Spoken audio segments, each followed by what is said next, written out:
নতুন সরকারের যাত্রা শুরু হলো ১৮০ দিনের কর্মপরিকল্পনা নিয়ে। প্রধানমন্ত্রী তারেক রহমানের সভাপতিত্বে অনুষ্ঠিত প্রথম মন্ত্রিসভার বৈঠকেই এলো রমজান ও ঈদ কেন্দ্রিক বিশেষ নির্দেশনা। বুধবার দুপুর ১২টা ৩৫ সচিবালয়ের নিজ দপ্তরে পৌঁছান প্রধানমন্ত্রী তারেক রহমান। এরপর বিকেল ৩টায় ১ নম্বর ভবনে অনুষ্ঠিত হয় বিএনপির নেতৃত্বাধীন সরকারের মন্ত্রিসভার প্রথম বৈঠক শেষে অর্থ ও পরিকল্পনা প্রতিমন্ত্রী জোনায়েদ সাকি জানান, সরকার অগ্রাধিকার ভিত্তিতে বাস্তবায়নের জন্য ১৮০ দিনের একটি সুনির্দিষ্ট রোডম্যাপ ঘোষণা করতে যাচ্ছে।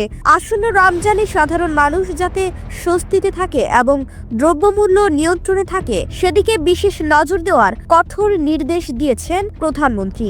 জনগণের প্রত্যাশা পূরণই মন্ত্রীদের প্রধান কাজ, এমন বার্তা দিয়েছেন সরকার প্রধান। পররাষ্ট্র প্রতিমন্ত্রী শামা ওবায়েদ জানান, আইন শৃঙ্খলা পরিস্থিতির উন্নয়ন এবং দ্রব্যমূল্য নিয়ন্ত্রণকে সর্বোচ্চ অগ্রাধিকার দেওয়া হয়েছে। শুধু তাই নয়, আসন্ন ঈদে ঘরমুখ মানুষের যাত্রা যাতে নির্বিঘ্ন হয় সে বিষয়েও মন্ত্রীদের সতর্ক থাকার নির্দেশনা দিয়েছেন প্রধানমন্ত্রী। পাশাপাশি গুরুত্ব পেয়েছে গণমাধ্যম কমিশনের প্রস্তাবনাও। কথার চেয়ে কাজে বেশি মনোযোগ দিতে চায় নতুন সরকার। প্রথম বৈঠকের সিদ্ধান্তগুলো সেই ইঙ্গিতেই দিচ্ছে।